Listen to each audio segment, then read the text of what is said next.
Alors, les principaux facteurs de risque de diabète de type 2 sont avant tout les antécédents familiaux, la prédisposition génétique, mais c'est aussi le style de vie, l'obésité, le surpoids, la sédentarité, le fait de ne pas avoir d'activité physique, professionnelle et puis en dehors du travail sont des facteurs de risque importants qui expliquent l'explosion de l'incidence du diabète que l'on observe dans nos sociétés actuellement. Pour les femmes, le fait d'avoir eu un diabète gestationnel, c'est-à-dire un épisode de diabète au cours d'une ou de plusieurs grossesses, augmente fortement le risque de diabète.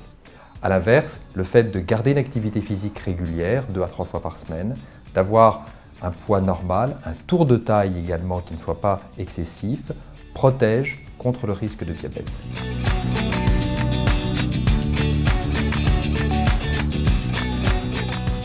Alors, de nombreuses études ont montré qu'une alimentation trop riche, trop calorique, trop grasse en fait, surtout riche en lipides, en graisses saturées, est associée à une augmentation du risque de diabète. Ce n'est pas tant de manger du sucre, mais c'est surtout de manger trop gras, trop riche, qui augmente le risque de diabète via l'obésité et l'accumulation de l'adiposité, notamment viscérale.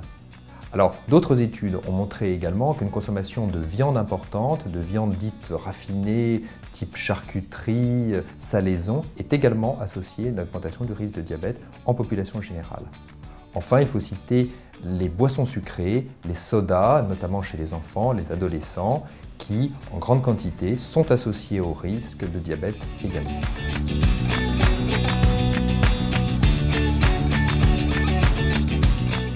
Sur le plan diététique, nous recommandons une alimentation équilibrée, riche en fibres, avec des céréales si possible complètes ou semi-complètes, qui ont l'intérêt d'avoir un index glycémique plus faible que les céréales raffinées. Le régime méditerranéen est un bon exemple de régime comportant des céréales semi-complètes, des fruits, des légumes, peu de viande, peu de graisse, des noix, de l'huile d'olive, qui ont des effets métaboliques positifs.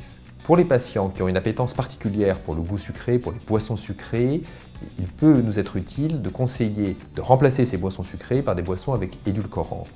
En effet, les excursions hyperglycémiques seront bien moindres qu'avec une boisson contenant du sucre en quantité importante et les apports caloriques seront également réduits.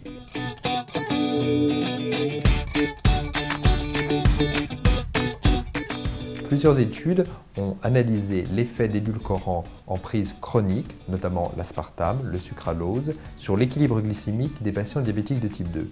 Ces résultats sont intéressants et rassurants puisqu'ils montrent l'absence d'impact négatif sur l'HbA1c ou hémoglobine glyquée, qui est le reflet des glycémies moyennes des 2 à 3 derniers mois chez les patients diabétiques de type 2.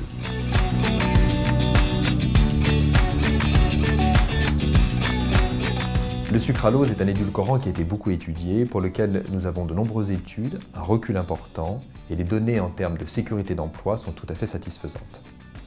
Le sucralose offre l'intérêt pour des patients, notamment des diabétiques de type 2, qui ont besoin d'aliments ou de boissons au goût sucré, de s'autoriser ce goût sucré sans avoir l'effet métabolique délétère d'un apport trop important en sucre.